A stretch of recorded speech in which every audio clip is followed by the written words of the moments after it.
Oh, what's up, guys? Welcome to Two Guys Just Vibing. It is me and my homie Daniel. And today we got a special guest, baby Gigi over here, Gabbs. Hi, hon. It's me. Hello, everybody. She's my life mate. If she was a female praying mantis, she would eat my head. I think this is the best way to describe how much I love you. I guess I'm suddenly very glad I have a new appreciation for not being a praying mantis. It's always a good idea. So I think I'd miss you.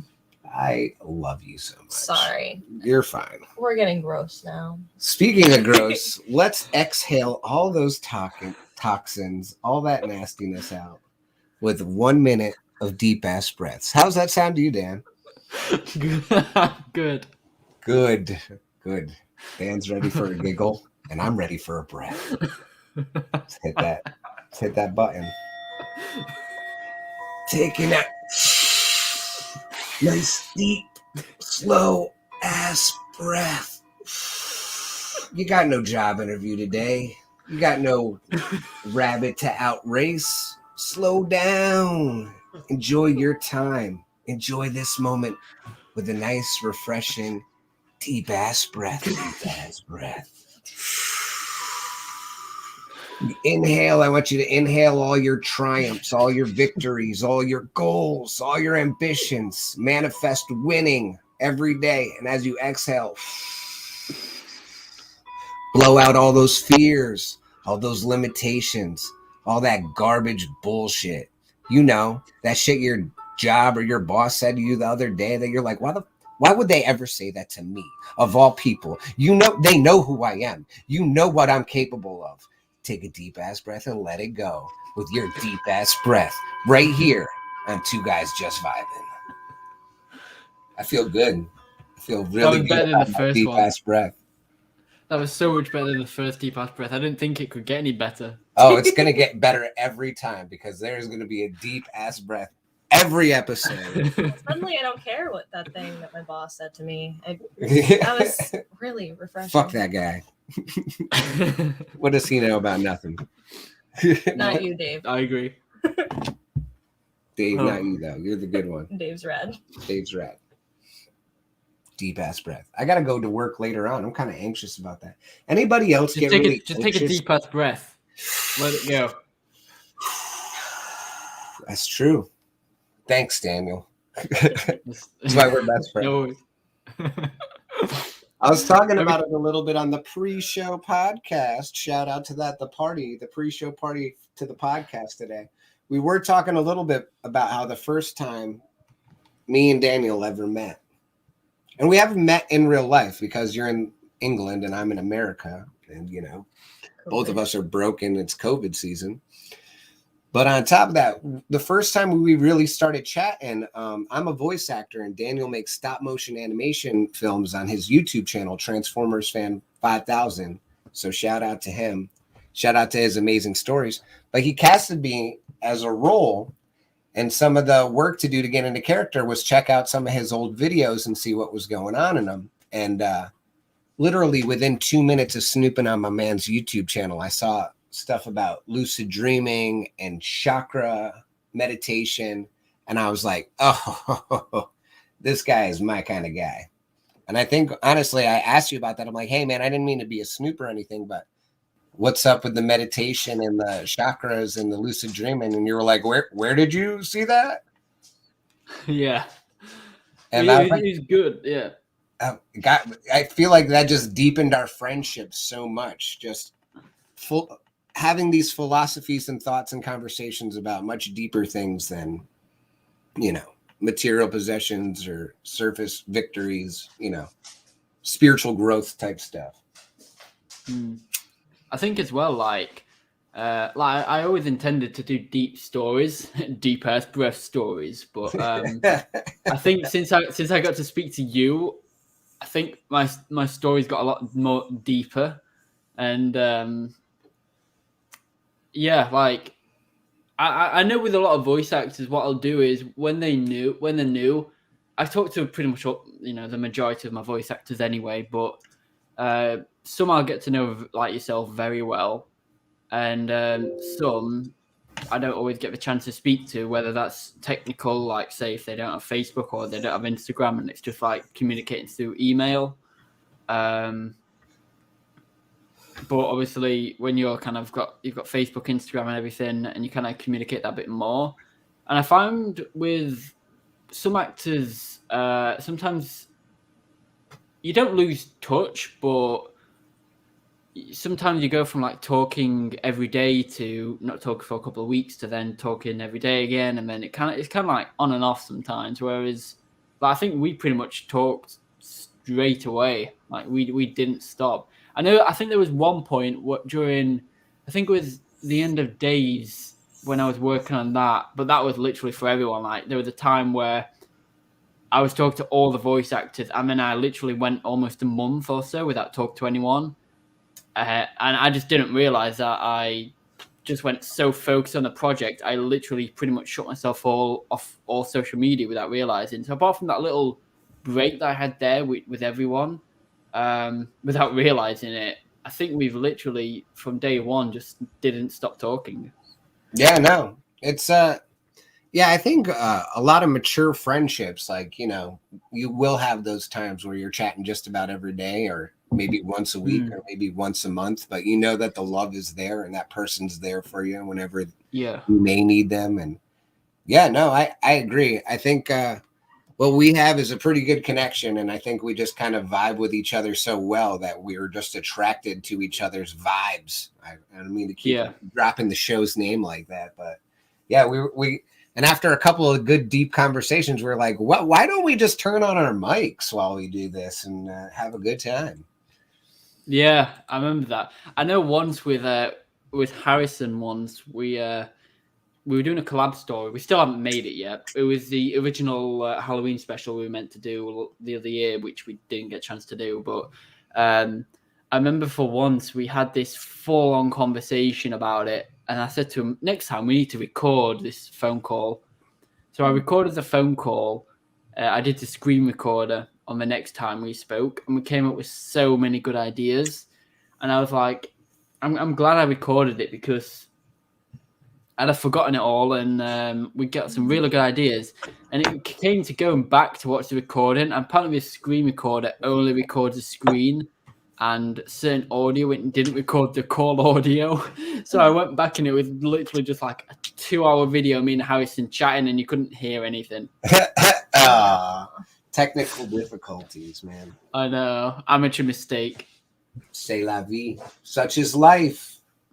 I think that's what we were going to chat about today, right? The meaning of life. Yeah. Such a big. What do you think? What do you think the meaning of life is? Well, I was going to start my hypothesis with a quote that I don't know where I ripped it from, but somewhere. The purpose of life is for your life to be full of purpose.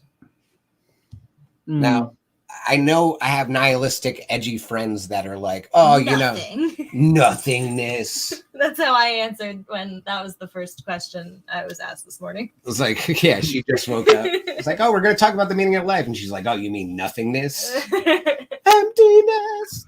But yeah, I mean, you could look at that we're a speck floating in a sea of specks on a, you know, on an earth that is just another speck in a speck pond, right? But yeah. I've always believed that the Buddhists taught that nothing has the potential to become anything, and that we are then allowed the freedom to assign our own meaning to our own life and define our own purposes.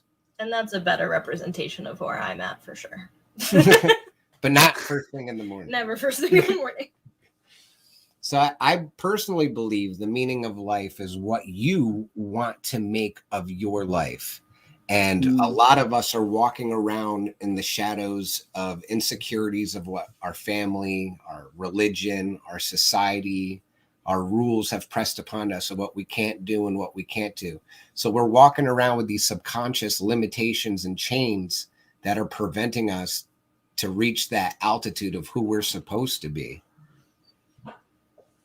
Yeah, I was actually watching this video recently, and this guy said he had some spiritual experience, and it said something similar to what you said. He said he asked, he had like an experience, and he asked his higher self what the meaning of life is, and he said the meaning of life is to live, and that's it.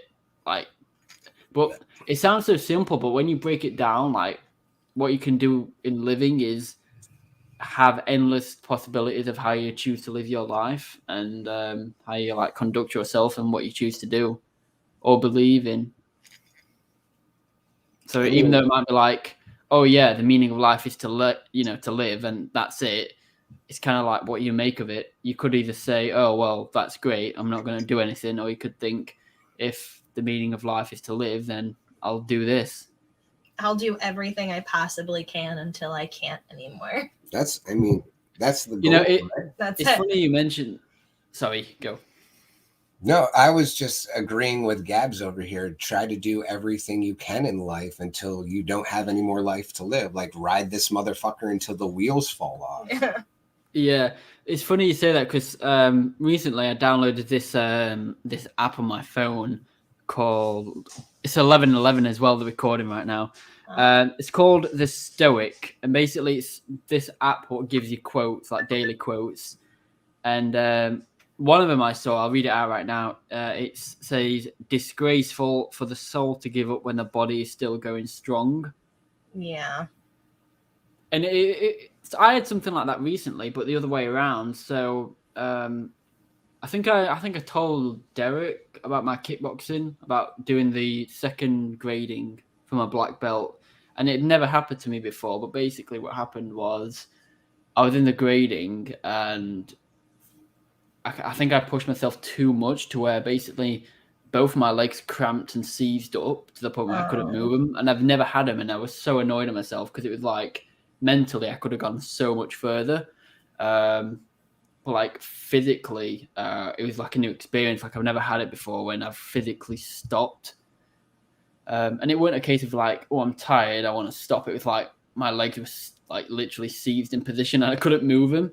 And it took about 15 minutes to actually just move the slightest bit.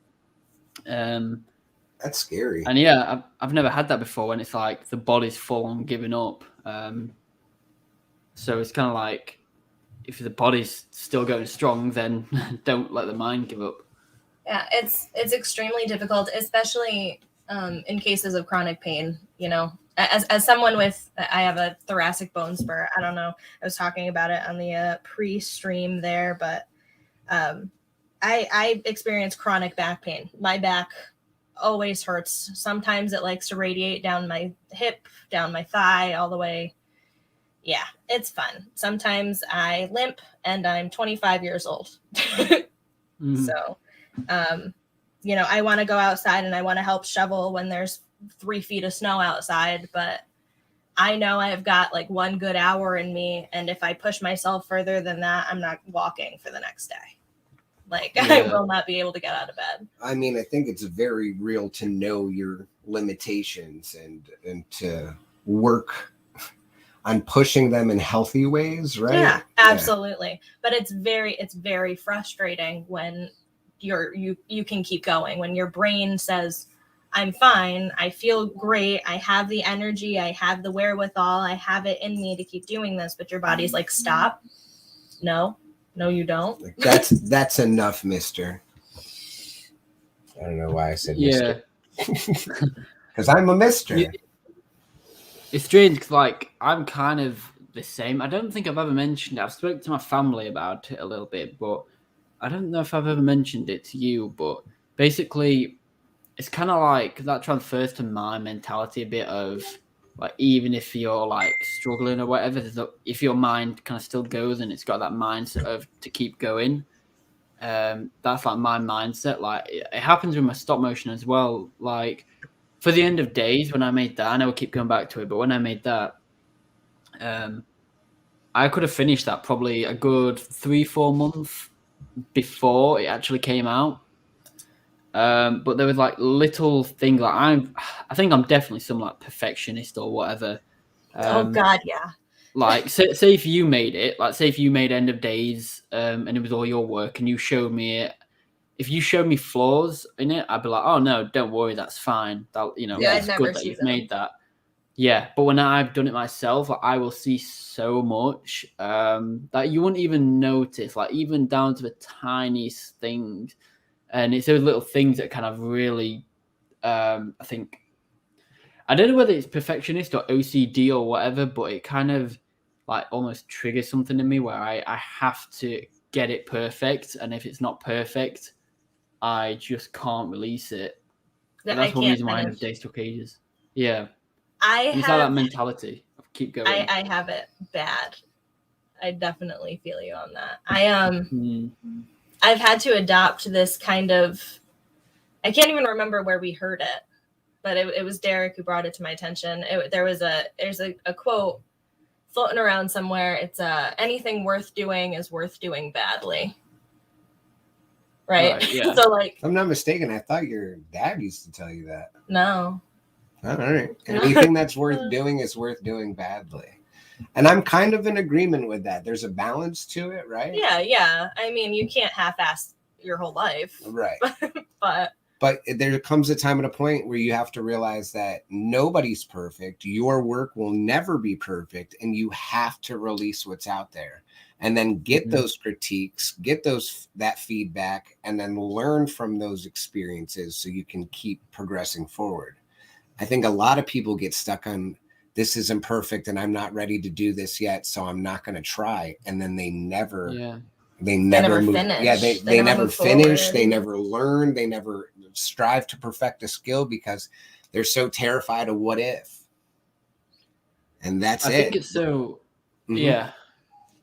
I was just going to say, I think it's so easy to get the burnout as well in life. Like when you do it too much and it doesn't bore you, but it gets like, I think sometimes if it takes so long, it really kind of like throws you off as well. Well, it's hard because that's after you find your passion and you love what you're doing, and then you throw yourself into your work and you don't find a healthy balance between, healthy breaks away from it. That's when you really get that burn. I mean, I know tattoo artists that go, I never want to draw again, because they've been drawing for hours a day, every single day, to keep up with appointments and everything else. And they look at a pen and a piece of paper and they don't love it anymore. And that sucks. Yeah. But you have to maintain a healthy balance of what you love and the space in between it. I think it was Alan Watts who was talking about, the space in between the things you love is kind of like the space in between musical notes in a song. Like if you just had all the musical notes piled up with no breaks, everything, and you would just have the quickest song. You try to get through it as fast as you could. But like what it's about is those beautiful notes and then the space to be able to interpret, analyze, take that in and see how it blends and flows with everything else.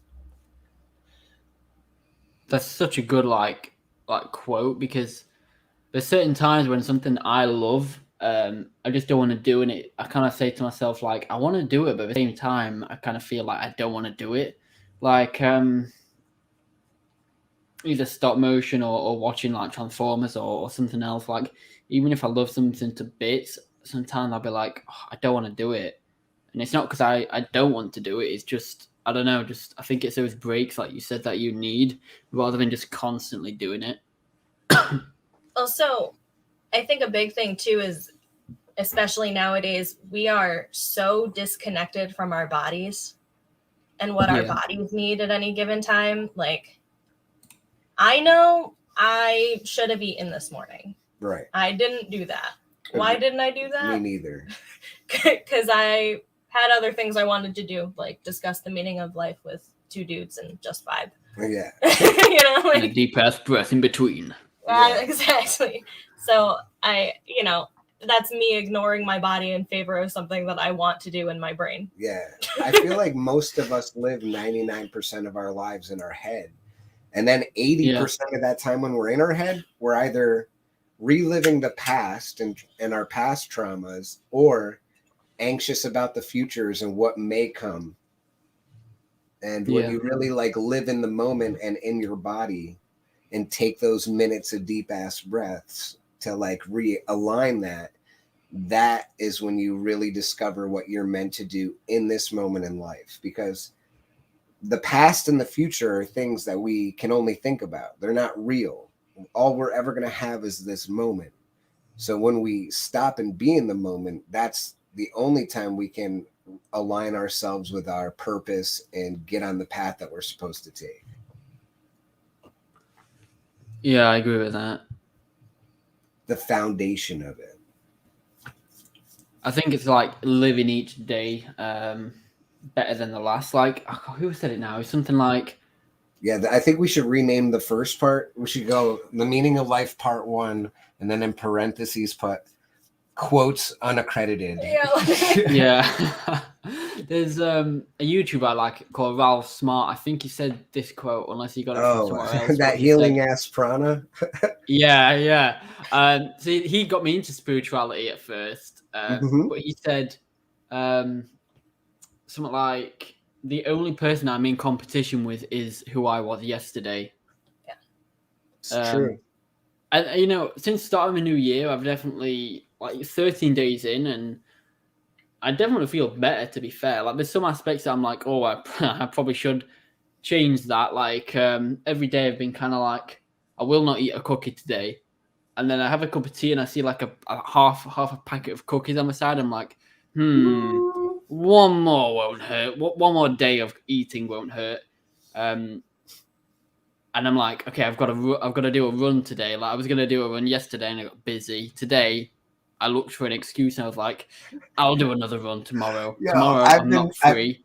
I've been putting off my exercise bike because my watch band broke. And I'm like, I can't monitor my heartbeat. I'm not going to do it. See, for me, we will find the excuses when we're looking for them. Yeah.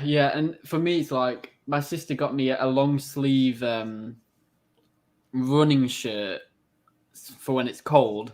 And today I looked out and I was like, you know, I really want to go for a run. And then I was kind of thinking, it's cold though. So, yeah, that was me. So I think, I say I'm going to do it next week because, I mean, I work weekends. So I say I'm going to do it Monday, but let's see. But I suppose just taking it one day at a time and trying to do it better each day. That's all we can do. That's always it. But I do have a recommendation if you'd like. It's hard because we're on different time zones, but I was thinking about starting a group of people that wanted to do self-improvement, set up a morning routine, stuff like that. And we would just kind of wake up together, message each other, show each other our to-do list or our plan, and then hold each other accountable. Like, hey man, how did that run go? Oh yeah, that's good. You could also do something like what they called. I forgot what they're called, but it's like when you work in a pair or a group or something, when you exercise and like one person does work, the other rest, and then they do the work and then the other rest. We could do that virtually. So you like do like 1 minute hard on your exercise bag, and I do like 1 minute hard burpees or something, and just take it in turns. Yeah, we're just on the Facebook Messenger or a call or something like that, and you're like, you got this. Come on. We're just motivating and inspiring each other.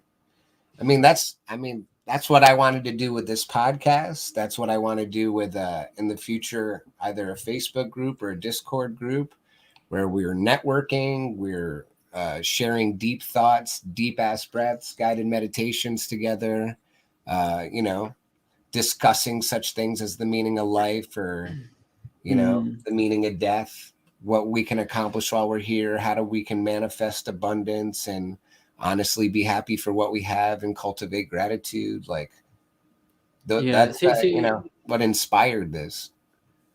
Yeah. And see, I love that like YouTube channel. What I think it's called Kurt something. Yeah.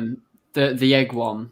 And yeah, Kirk. I had a theory about like all life, because I'm sure you've seen different like pictures on the internet, like I think it's like something like electrical signals in space, and it's the same as electrical signals in the brain or the eye, and like trees being the lungs, and it's kind of like everything is connected.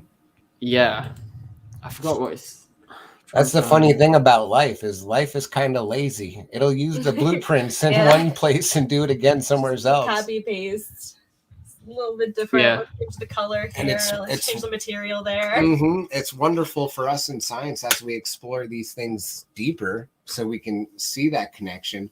But it's funny because ancient mystics for thousands of years have been saying, we're all connected. We're all energy, just in different forms, experiencing ourselves. And you can get that in ancient Eastern, like Asian philosophies. You can get that in Native American philosophies. That's the basis of paganism and shamanism. And as a result, Wicca, because I was born of those two. So yeah. It's just funny how much we all agree. And at the same time, we disagree on the little details. Yeah. I'm gonna share my screen if it pops up. You'll do it. Really quickly, if we could backtrack back to reaching goals, especially goals like not eating a cookie or going out for a run when we tell ourselves that we will. It's super important to set ourselves up for success too. Like I know I touched on self-care this morning, and that's what made Derek invite me on, because it's really true. Like, people look at self-care like it's just taking a bath every day, or putting a face mask on when you're stressed out. Or she called me out. Oh no. I do love my daily bath. And it's setting yourself up for success because you feel better when you do it, right? Mm-hmm. So it's not to say that those things aren't self-care, but self-care is also making that phone call you've been putting off for a week, or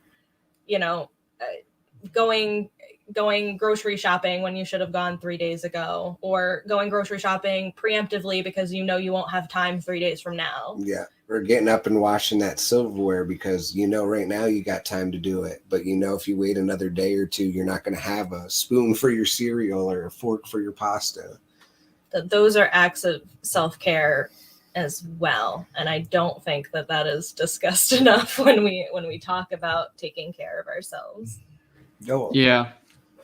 I think that it's funny that we shouldn't get hung up on the details, but when it comes to maintenance and self-care, the devil's in the details. Mm-hmm. So again, about the details, there's a balance to it, right? It's not getting caught up in every little thing. Oh man, I ate a cookie today. What am I going to do to mentally abuse myself for the next hour about that? But trying to set yourself up like, hey, I'm going to start my day by making my bed because that's my first win.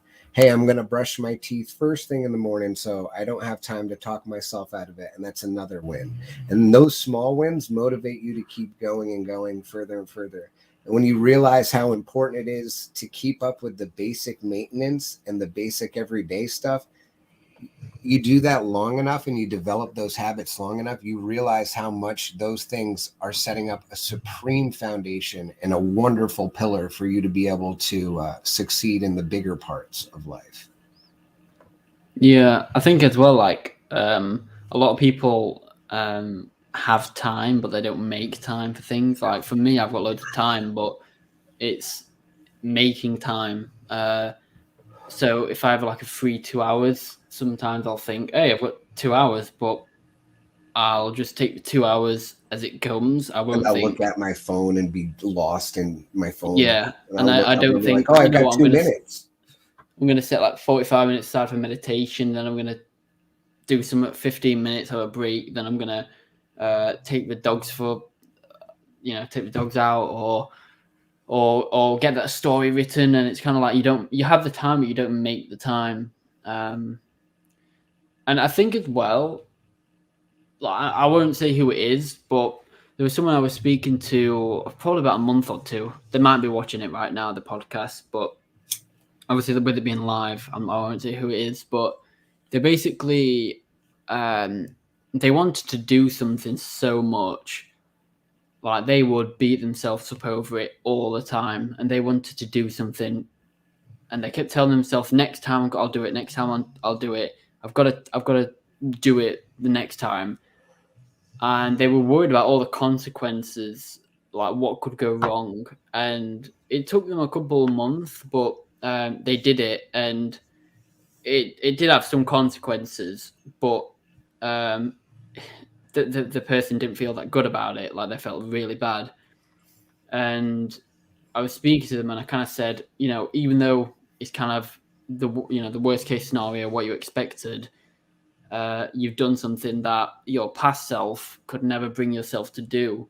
Like you have literally right now, because you've taken that leap of faith and act, and because you've managed to pluck the courage up to do it, that's something you could never do. And that's this version of you right now is the version of you that you wanted to become all those months ago. Yeah, it's really important. Like, people forget to celebrate small victories, like doing the thing that we were scared to do. Like, yeah, and at the same time, growth is painful. It is. Everybody talks about how beautiful it is when you grow and you discover yourself and you change so much, but changing sometimes involves shedding who you used to be, which is painful itself. Sometimes it's shedding people that no longer are guiding you down the path you're supposed to be on, which is painful. Anytime you lose somebody that you love. And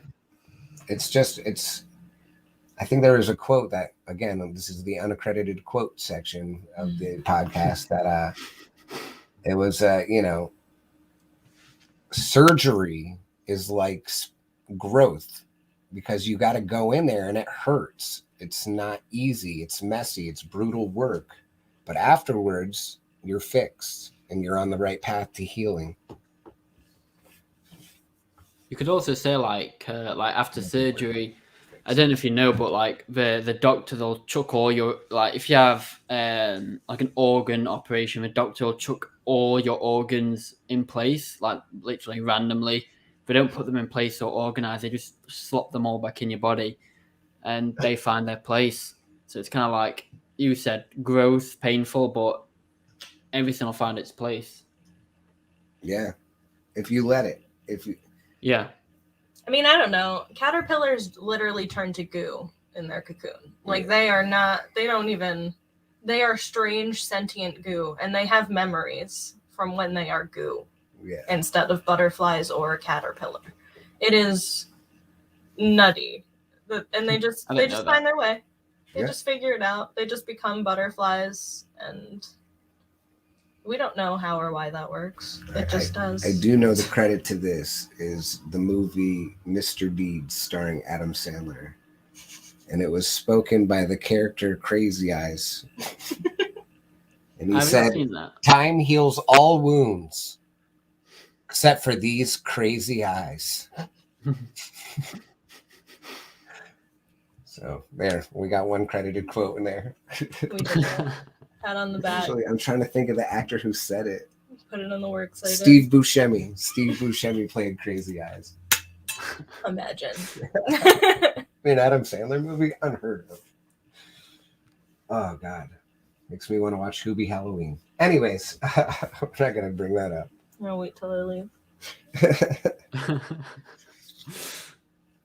Did we have enough time to watch that one video that you wanted to, Daniel? The egg, I think it's about 8 minutes. So, yeah, we got time. Then we can close the video after. Sounds like a plan to me. I am going to bail, my friends. Thanks so much for having me. I need to shower and get ready to leave. I love you so much. Thank you for joining. Two guys just vibing. See you in a bit. Baby Gigi on the track. See you later. Do you mind closing the door, my love, just in case you want to listen to something or sing in the shower? Sure. All right. There you go. Oh, yeah. I feel like, for being a brief podcast about the meaning of life, which I'm sure we'll touch bases on many other podcasts, but we've gone pretty deep. Yeah, I think we've gone pretty deep. I think we did it in a roundabout, timely fashion, and we got enough time to watch a deep YouTube video too. Oh, hey, honey. Hey, terribly sorry. Hanging Flyers got canceled today. There's no reason for me to run away right now. Yeah. Sorry about Hanging Flyers getting canceled. Like I said, if you want to plug whatever. Has Gabby seen this video, by the way? Yes. Yeah, I've shown after. I've seen it at least twice. Daniel has shown me this video. He sent this to me after one of our deep conversations. I fell in love with it so much that I've showed so many people that are near and dear to me, usually in front of Miss Gabbs. Mm-hmm.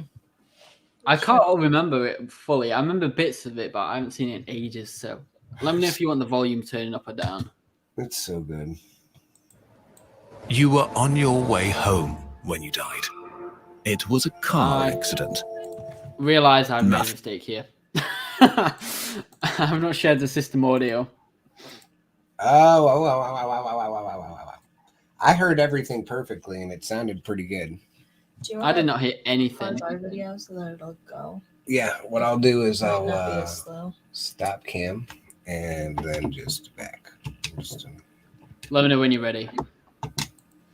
I am ready, spaghetti. You were on your way home when you died. It was a car accident. I'm reading it. Nothing particularly remarkable, but fatal nonetheless.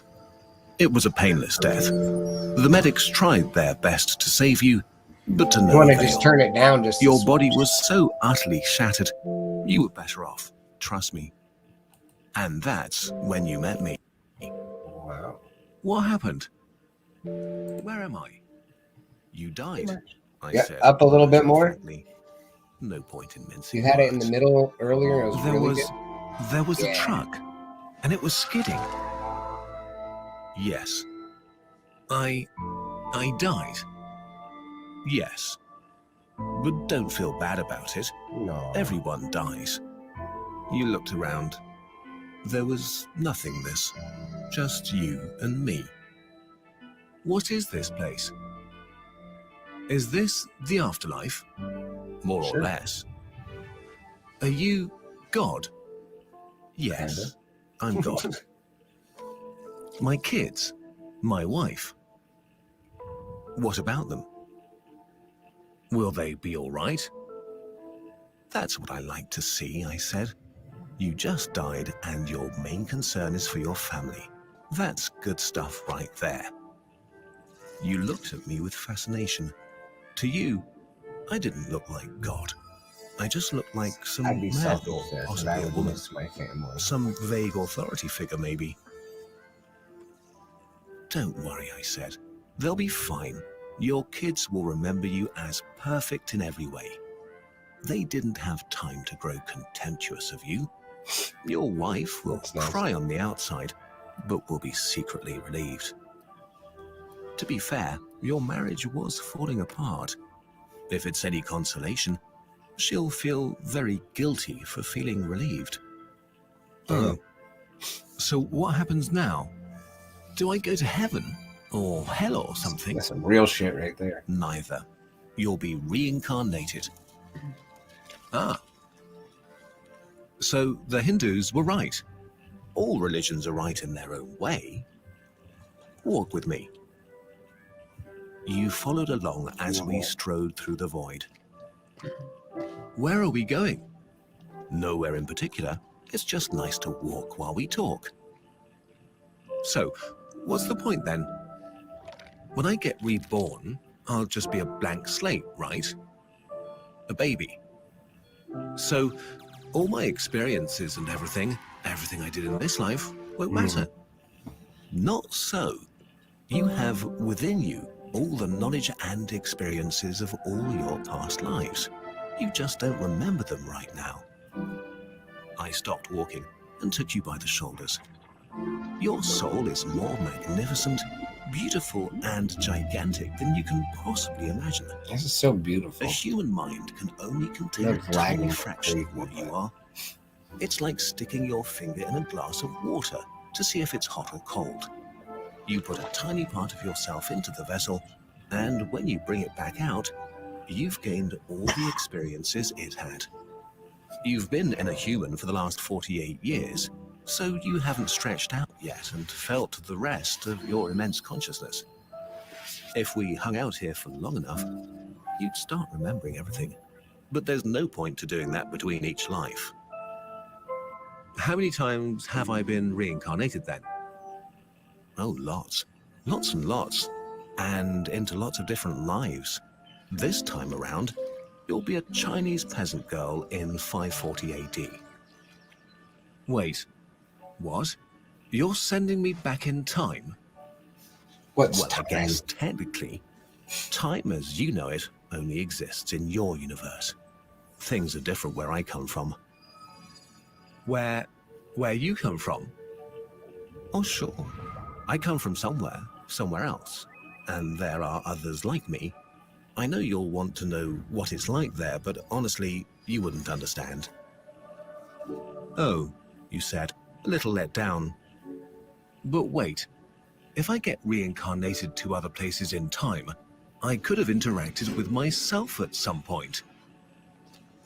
Sure, happens all the time. Definitely. And with both lives only aware of their own lifespan, you don't even know it's happening. So, what's the point of it all? I looked you in the eye. The meaning of life, the reason I made this whole universe, is for you to mature. You mean mankind? You want us to mature? Nope, just you. No, just you. I made this whole universe for you. With each new life, you grow and mature and become a larger and greater intellect. Just me? What about everyone else? There is no one else. In this universe, there's just you and me. You stared blankly at me. But all the people on Earth, all you, different incarnations of you. Wait, I'm everyone. Talk about something. Now you're getting it. I'm every human being who ever lived. Or who will ever live. Yes. I'm Abraham Lincoln. And you're John Wilkes Booth, too. I'm Hitler, you said, appalled. And you're the millions he killed. I'm Jesus. And you're everyone who followed him. You fell silent. Every time you victimized someone, you were victimizing yourself. Every act of kindness you've done to yourself. Every happy and sad moment ever experienced by any human was or will be experienced by you. You thought for a long time. That's terrifying. Why? Why do all this? Because someday you will become like me. Because that's what you are. You're one of my kind. You're my child. Wow, you said, incredulous. You mean I'm a god? No, not yet. You're a fetus. You're still growing. Once you've lived every human life throughout all time, you will have grown enough to be born. So the whole universe, it's just an egg, I answered. Now it's time for you to move on to your next life. And I sent you on your way. This is the final clip of this video. So good. The time. Thank you, look Andy at the time Weir. in the corner. It's 4:44 right now. You're seeing angel numbers all over the place. I know. It's crazy. What are these angel numbers? What's that about? Like 444, 333, stuff like that. 1111. Yeah. I think that was kind of like good luck. Yeah. It made me wonder, that video, like, is it just humans or is it animals? Like, what about every cat, every dog, every fly, every bee? Yeah, no, it's every being. And between you and me, I've kind of always felt like that. And I feel like we had to go through the ringer to get to the people stage. You know what I mean? Like we've experienced most other animals' lives already.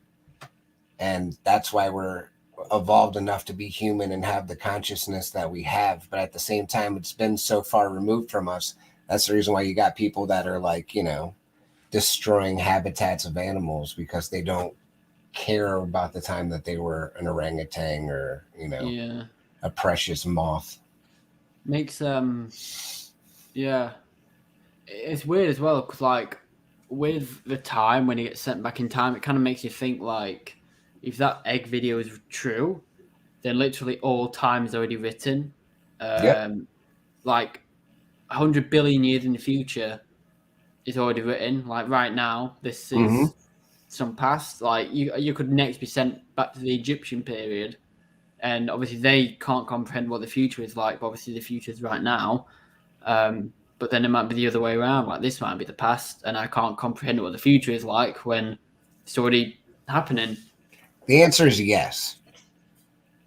This is the ancient Egyptians' future. This is future people's past. And now that we've recorded it, we actually have a record of it. You know what I mean? And right now it is our present. And all of those things are true, and all of those things are simultaneous. Because all we can experience is this moment that we were given. In the future, somebody else is going to be experiencing a moment they're given. And they can remember this. They can listen to it. Yeah, it's all about perspective and balance, man. Yeah, it makes me wonder as well, like, when they mature, do they become like their own like universal being in like a society what it is like now? Like, is there like a universe society with all like people like us walking around, but each person's been in their own universe like that? Or do they just realize that they've always been their own universe? I mean, you have cells that operate inside your body doing their own thing in their own way. And we can experience it as much as we can from what the science we know already. But who's to say what is consciousness and what's sentient, and what's sentient or consciousness for them is completely, we would be their universe, right? Yeah, it's crazy. Again, this is all opinion and speculation over here. I don't have any facts to back up. Cells are walking around, but it's funny that we let the constraints of tradition, society, judgment, and all that limit how we behave naturally. Oh yeah. How like we work against the world. You know, we try to shelter ourselves and heat ourselves in ways that are counterproductive. And now we're changing the whole temperature of the planet because of it. Yeah. It's crazy. We'll have to cover quite a bit in part 2 as well, because I had a theory of like what happened if we're actually inside a being, and like planets or cells, like you got like red blood cells. Like what happened if planets are cells, galaxies are kind of like some organs or whatever, or like lungs.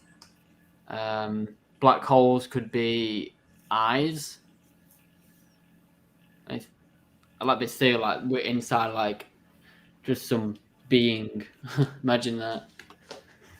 I don't say that we couldn't be, but I think that if it's true, it's more than that.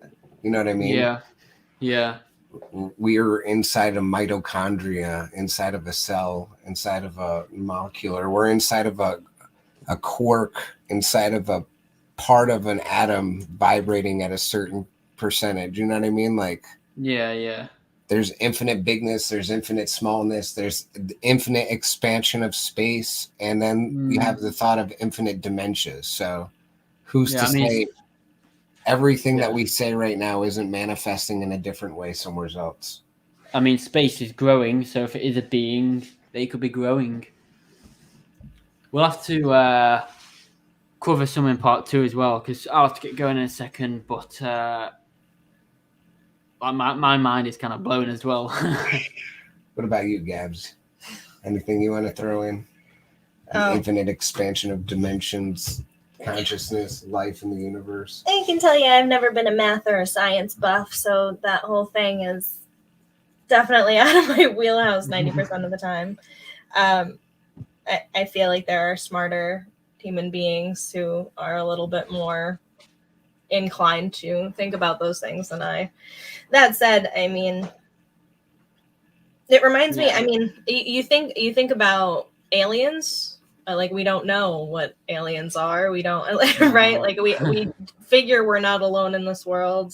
And we say we're not alone in this world because we believe in gods and what have you. And I've naturally been more inclined to believe gods would be closer to our idea of aliens than they would be to our idea of the bearded grandfather in the sky.